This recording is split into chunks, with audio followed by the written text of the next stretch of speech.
What's up, friends? I'm Conrad. Welcome back to another video. Today, we're going to be installing a RiGd UltraSwing on my 4th gen Tacoma. And as always, this video is brought to you by 4gtaco.com. That's our 4th gen Tacoma forum. Go check it out. Link in bio, all the good stuff. But let me turn the camera around, show you guys what we're working with here. All right, guys and gals, this is the RiGd UltraSwing and a bunch of accessories. First things first, packaging, although I've completely obliterated the boxes already. Crazy dialed. Custom packaging, custom boxes, everything came in great shape. Shout out to those guys for their packaging efforts. We got a few accessories with this guy, but I guess before we talk about accessories, what is this thing? Well, it's pretty simple. This is a hitch mounted tire and accessory carrier. So simply put, we can see that little wedge in that portion is going to go into our hitch right there. It's got a special mechanism that tightens down from the inside. That wedge will get pulled upward, and that is what makes this thing completely wobble free.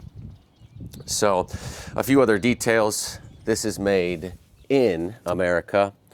Support American manufacturing, guys. Could be the future of our nation. But anyway, made in America.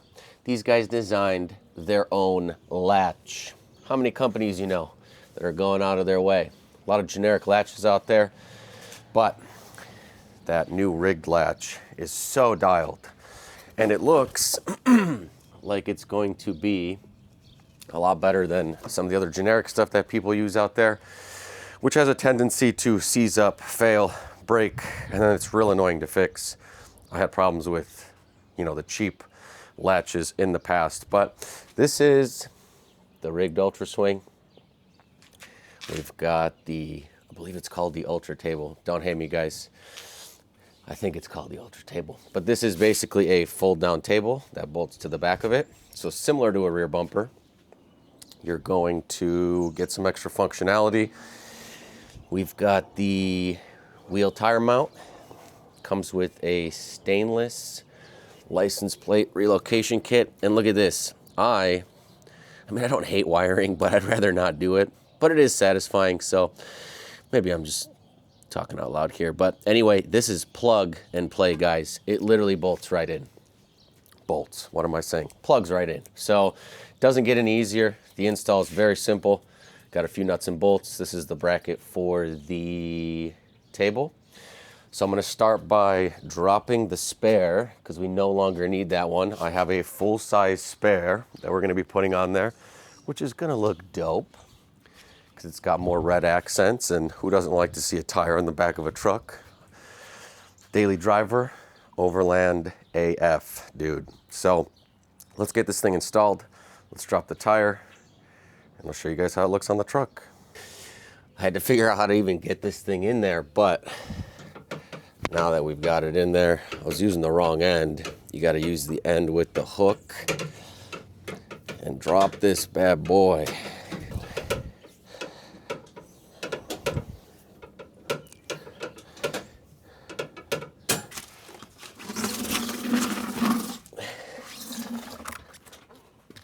Why would they give you a full-size spare with a wheel like this that doesn't have a factory matching rim? We'll never know. Anyway, on to the next one. So, since, like me, you're probably never going to put the factory spare back in its place, 35s, 37s, definitely not going to fit in there. I removed this mechanism and this little protective plastic piece that kind of guides your tools. 2 bolts on top. There's enough room in there to put a wrench, but take this out. It's going to be annoying. It's going to make noise. It's going to dangle. So if you're doing something like this, take this little guy off. Let's get this thing mounted in the hitch. See if I can do this one person. A little more difficult than it looks. Come on, buddy. Would be nice to have an extra set of hands here. This guy only weighs about 60 pounds, but come on. Okay. All right. Line up the hole. Very nice. All right, let's put a hitch pin in there. Tighten that little wedge block down. And we're like 80% of the way there. All right, we're gonna take our 19 millimeter, which I just realized you can't have the hitch pin all the way in, because how are you going to reach the bolt? So we're gonna put this in here to kind of hold it in place. I watched the video that basically says it's gonna have a tendency to shift. So we're gonna block it in there while we tighten. Maybe we'll do this by hand. What this is doing is it's pulling that wedge in the direction, well, it's pulling it this direction towards me to really secure it in there. Now they recommend about 100 foot-pounds. I've got it set to like 115. So to make sure we still got clearance in there. Okay, we do.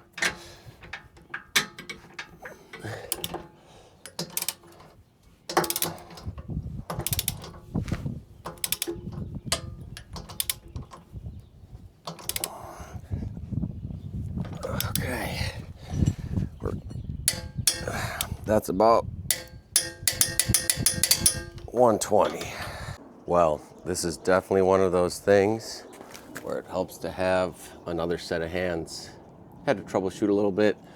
Like I said, this whole thing kind of slides backwards as you tighten because of the wedge, but got it torqued, got the pin in, everything is locked in.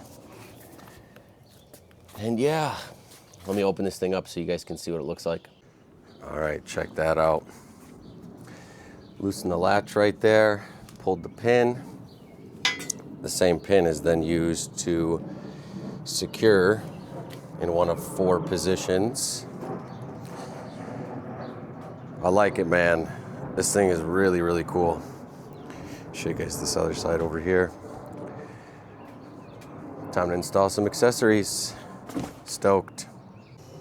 Okay, now, before we install our table, we're gonna install the tire bracket. Pretty simple. We've got these mounting holes. We'll probably start somewhere in the middle. I have some 33s for now, 35s and 37s. Probably just gonna jump to 37s later, but I'm gonna bolt this guy up. All the hardware comes with it, a little bit of grease, and I thought I was gonna have to source some lug nuts, which I have, but they're included. So let's get this guy on.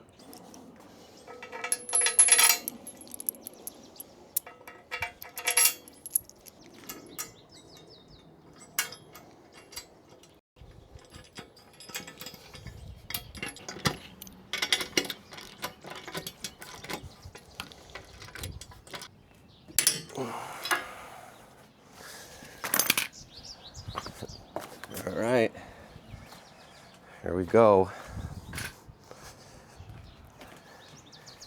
Pretty easy.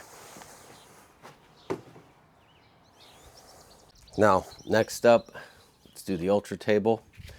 Got the bracket, all the hardware.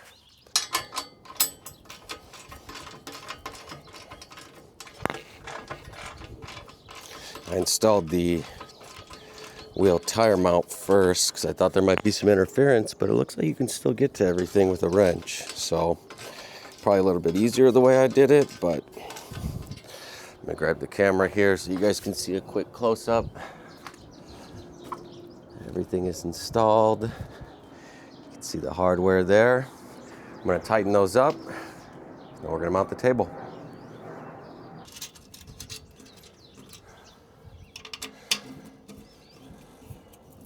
Bang, there we go. After a little bit of troubleshooting, we've got our 6 Allen bolts. Check this out. I'll do a full tour in a second here. Look at that, dude. Still got the protective film on here. Looks like stainless steel as well. Look at that. Food safe, BPA free table. We'll do more of a walk around here in a second, but just wanted to show you guys how all this mounts up. You can see those bolts coming through the back, I hope, kind of. But yeah, rear bumper, who? Not bad. Let's put the tire on. Real pumped for this. Whole reason you get a matching spare, right? So you can look cool. Not really, but this definitely won't hurt in the looks department. So let's get this going on here. Okay. Come on, dude. Come on now. Oh, that looks so good. Oh, I like that. Okay. Let's put our lug nuts on there. Dang. Dude, how tough is that? Show you guys a quick angle. Little side profile. That thing sits real tight. We'll do a closer walk around here in a second, but just so you guys can see, look at that. Man, that looks good. Clearance with the recovery points, everything. All right, let me tighten everything down and I'll give you guys a quick walk around, a little bit more deeper of a dive into this here in a second. Okay, let's do a quick tour of all these little features. I didn't want you guys to have to watch me do something as simple as a license plate bracket, but you can see right there, there's some holes for it. Stainless bracket, comes with the light, comes with a bunch of zip ties and little tie downs. And I ran it, the wiring at least, through here, through there, and then zip tied here and plugged in. It works. I checked everything out. You can see this is the little plate where this end piece rests, and then the same pin that holds it in place when you're driving is also used here to keep it open.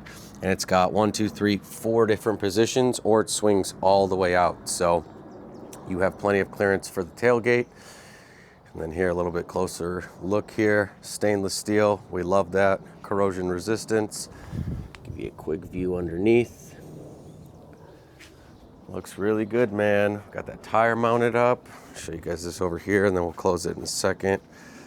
Give you guys a closer look. But yeah, I'm very excited. It's everything I thought it was gonna be. Let's close this thing up and I'll show you guys one more angle. Okay, here it is from the side. Now, if anybody's worried about clearance, naturally, you're losing a little bit, but that's gonna happen with any swing out. I have seen these things absolutely obliterated on the trail. If you guys can tell, it is incredibly beefy. I mean, the metal, there's so much metal. It's massive. And it's very, very well designed. In some bumpers at least, sometimes the swing arm flexes a little bit. There is no flex in this thing. And I'm sure that's in part to all the tubing, the gusseting, all the supports. But yeah, let's get a little bit lower of an angle. This thing really is super nice. Check it out. Got my Lock Off-Road combat wheels. Those Tamarack RTs. But yeah, probably missing something here. Oh, I forgot to say, there's little bumpers in there. So not only do you have that pressure latch there, but the bumpers prevent that thing from rattling. So it doesn't make any noise, doesn't wobble whatsoever. I've had hands on these before. Brennan has had a couple of these on his old 4Runners. I think he's got one for his Rivian now too, funny enough. I'm sure we'll be seeing a little bit more of that here soon, but super easy install. Great company, high quality. I'd recommend maybe an extra set of hands would be a little bit helpful here. show you guys that wedge. I don't know how much you're gonna be able to see it, but there's that wedge that keeps everything in there nice and snug. I'm gonna flip the camera around. We'll go through a few more things, and then that'll be it for this video. I realized that I didn't do a closing thought for the RiGd UltraSwing. And that's a good thing, because after the fact, we got their side hack right here, which is a different accessory panel. This little bit of rust, if you can even see it, that's me. That's not their hardware. You can see their hardware is holding up great. I lost a nut, bolt, and I had to go buy a new one from Ace to finish the install. But simply put, the side hack attaches and bolts in back here behind the table. It's all compatible all together, and it comes with a molly panel, which I'll grab in a second when I open it up and show you guys everything. But you remove the molly panel to install the high side, which is their high lift mount, which, as you can see, we've got a lock on there, and it's got one of those wing nuts right there. So get you guys a little side profile so you can see kind of what it looks like here. If you want to see more about the GFC, which we added in the last couple weeks since I shot that first video, we'll be doing all sorts of videos on that. But this is the RiGd UltraSwing. Oh, we've got the roto packs. How dare I forget? We've got their, I believe that's their deluxe mount right there, and that is a 2-gallon roto packs. Show you guys another quick spin. You can see it from the other side as well. Now I'm going to open it back up and show you guys a couple of things, and then that's going to be it for this one. All right, so we've got everything open here. Check this out. When you take the high side off, this guy, and I think I'm holding it the right way, bolts right into there. They've got like little storage pouches, and obviously with the molly on here, you can attach whatever you want. So any kind of gear, accessories, recovery stuff, put this guy down. But that comes standard with the side hack, which if we look back here, you can see it's all bolted in there. And then again, if you're going to install the high side, you pull that off, and then you pull the molly panel off, and then you install the high side. So setup was super clutch when we went out to Montana to pick up the GFC. There's going to be a big factory tour for the GFC as well. Make sure you guys stick around for that one. We did a whole tour with Graham, the owner over there. But this thing was super clutch when we were camping. It was awesome to have the tailgate and this and the cutting table for all of our prep and everything like that. And it's been great. I do believe that this is what I would call probably the best hitch mounted tire and accessory carrier. And check this out. You can see the Rotopax mount from this side. There are a bunch of bolts or holes on the back of the side hack. So you can install like a 2-gallon, a 3-gallon, or even I believe you can fit a 4-gallon Rotopax in there if you wanted to. I think the 2 is enough. We've never really had a problem running out of gas. These are pretty fuel efficient compared to the last generation, albeit they have a smaller gas tank. But we do have the Rotopax. We got the high lift. Everything's all mounted up, and we've got a super dialed setup. I didn't hit anything. We did a little bit of off-roading. Cleared everything just fine, and I'm only on 33s. Obviously when we go up to 37s, we're probably not going to have any problems, but give you guys another quick look at this. It's a little bit dirty. I washed the truck, but hard to get into every little crack and crevice. And for this stuff, I talked to the guys at RiGd. It would be cleaner to take this across the back, the cables for the license plate light, run it through here, under there, and then behind there. I haven't changed that yet. Maybe we'll do that in the future, but if you want a super clean install, you can do that. They did recommend I did that. So I'm gonna flip the camera around, do some final thoughts, and that's gonna be it for this one. So this has been the RiGd UltraSwing and accessories. Now what you guys see me running here is only a handful of the accessories they have. They have their bike rack, there's a handful of other ones I'm blanking on right now, but when I wrote a kind of like a 7 reasons why you should get a RiGd UltraSwing on TacomaForce.com, I went into every last accessory. I listed them out, and there's like 12, 13, 14, 15 of them. They even got like storage bags beyond their trail pouch and stuff like that. They've got the skep. There's like a little step that goes in the hitch that lets you have an easier place to step up. I believe it also acts as a skid. But yeah, if you guys are looking for an alternative potentially, right, to a rear bumper, the RiGd UltraSwing is a killer option. These guys have been around for a while. It's all made in America. Support your local business. These guys are down, I believe in SoCal, if I remember correctly. We're looking at about half the cost of a rear bumper, if not less, because some of these fully outfitted bumpers are like $5,000 by the time you get everything on there. So something to think about if you need to use your truck like a truck. You know, you need to get easier access to the back end. You don't want to spend as much money. You don't want to add as much weight. Then the RiGd UltraSwing, I think, is a killer option. So as always, links in the description. Make sure you check us out on 4gtaco.com, where we're talking about this UltraSwing and everything else. What else can I say here? It's a seriously dialed and complete setup. Now there are other things too, like the Ramble Swing, I believe it's called. So if you want just an accessory in like a bike carrier, that thing is great. So make sure you go to RiGdSupply.com and check out all their stuff. And yeah, I'm stoked. I've been very happy. I've gotten a ton of compliments on this setup and everything's been good. So thanks for sticking around. We'll catch you on the next one. See ya.